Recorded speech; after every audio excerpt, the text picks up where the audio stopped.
Joo, tervepä vaan kaikille. Tosissaan käsitellään vähän aihetta, että olisiko mahdollista, että Venäjä voisi hyökätä NATOa vastaan vai ei? Vai onko tämä vain pelkkä uhkakuva, jota uutiset ovat meille viime aikoina luoneet Ukrainan sodan takia? Onko tämä mahdollista vai ei? Katsotaanko selvää.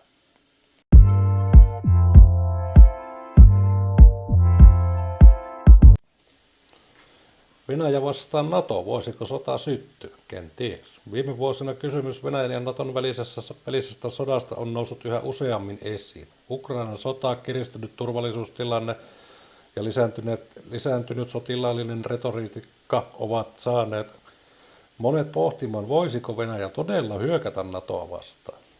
NATO ei ole yksittäinen valtio, vaan se on sotilasliitto. Sen ydin on artikla 5, joka tarkoittaa, että hyökkäys yhtä jäsenmaata vastaan on hyökkäys koko NATOa vastaan. Tämä tekee suorasta hyökkäyksestä Venäjälle äärettömän riskialttiin.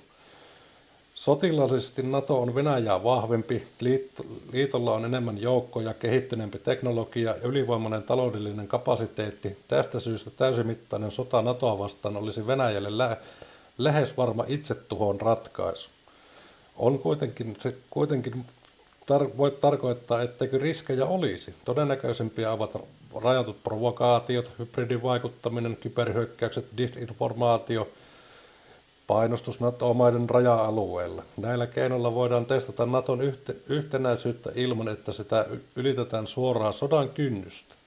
Suurin vaaratekijä ei ole tarkoituksellinen hyökkäys, vaan vahinko, väärin ymmärrys tai eskalaatio, joka karkaa käsistä. Historia on opettanut, että suurimmat konfliktit eivät aina ala suunnitellusti. Lopulta kysymys ei vain ole Venäjästä tai NATOsta, vaan koko Euroopan ja koko maailman turvallisuudesta.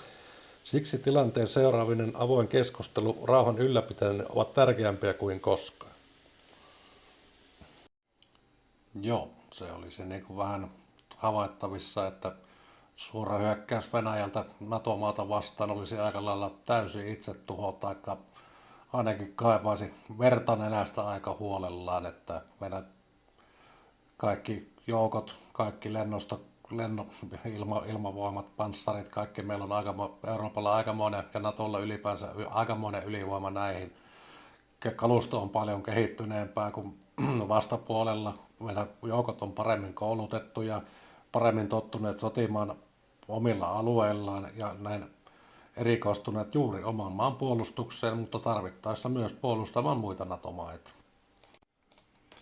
Saaristomeren vaikutus ja sotaan ja turvallisuuteen. Tämä on kuitenkin alue, jota on aika vaikea ennalta puolustaa tai hyökätä. Saaristomeri on yksi Euroopan monimutkaisimmista ja strategisesti merkittävimmistä merialueista. Sen tuhannet saaret, kapeat väylät ja matalat vedet tekevät siitä poikkeuksellisen haastavan ympäristön sotilaalliselle operaatiolle. Mahdollisessa konfliktissa Saaristomeri olisi luonnollinen puolustusalue, suuret sota-alukset eivait voi liikkua vapaasti ja liikkeet on pakko ohjata tarkasti ennalta määrättyjä väyliä pitkin. Tämä tekee hyökkääjästä ennakoitavan ja haavoittuvan. Puolustajien näkökulmasta saaristo tarjoaa merkittäviä etuja. Piilopaikkoja joukoille ja kalustolle, mahdollisuuden hajautettuun puolustukseen, tehokkaan alueen miinoitukselle, erinomaiset olosuhteet valvonnalle ja tiedustelulle. Saaristomeri on myös hyvin tärkeä huoltoreitti, liikenteen solmukohta. Se kautta kulkee merkittävä osa Suomen koko Itämeren alueen meriliikenteestä. Konfliktitilanteessa tämän alueen hallinta vaikuttaisi suoraan talouteen, energiaturvallisuuteen ja siviililiikenteeseen. Lisäksi Saaristomeri toimii osana laajempaa Itämeren kokonaisuutta yhdessä Suomenlahden, Ahvenanmaan, Ruotsin rannikon kanssa. Se muodostaa alueen, jossa merellinen ylivoima ei synny määrällä, vaan paikallistuntemuksella ja teknologialla.